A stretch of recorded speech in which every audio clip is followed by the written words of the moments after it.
இது சாதாரண தோசை நினைக்கிறீங்களா? இல்லை hotel style masala dosa. Skip பண்ணாமல் பாருங்கள். வாங்க வீடியோக்குள்ளே போகலாம்.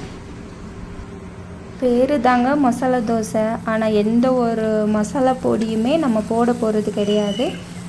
ஸ்கிப் பண்ணிடாதீங்க, அப்புறம் வருத்தப்படுவீங்க. இப்படி ஒரு ஸ்பெஷலான மசாலா தோசைவை மிஸ் பண்ணிடாதீங்க. இப்போ வெங்காயம் நல்லா வதங்கிட்டு காரத்துக்கு நம்ம காஞ்ச மிளகாய் மட்டும்தான் போட்டிருக்குறோம்.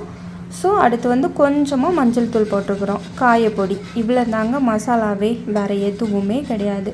ஸோ நல்லா வெந்ததுக்கப்புறம் வேக வச்ச உருளைக்கிழங்கை போட்டு நல்லா மசிச்சிக்கணும்.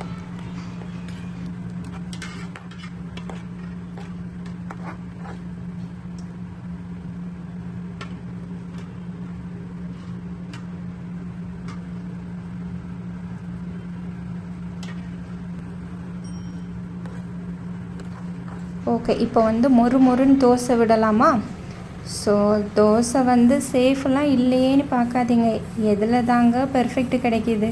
எல்லாத்தோட லைஃப்பும் தோசை மாதிரி தான், பெர்ஃபெக்டாலாம் வராது.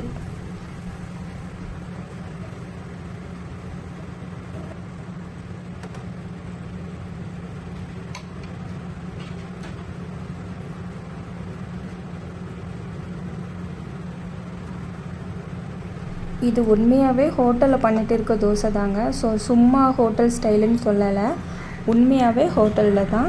ஸோ ரொம்ப டேஸ்ட்டாக இருக்கும். நீங்கள் வீட்டில் சாதா தோசைக்கு பதிலாக ரொம்ப ஈஸியான மெத்தடில் மசாலா தோசை வீட்லேயே பண்ணி கொடுங்க. ரொம்ப டேஸ்ட்டாக விரும்பி சாப்பிடுவாங்க.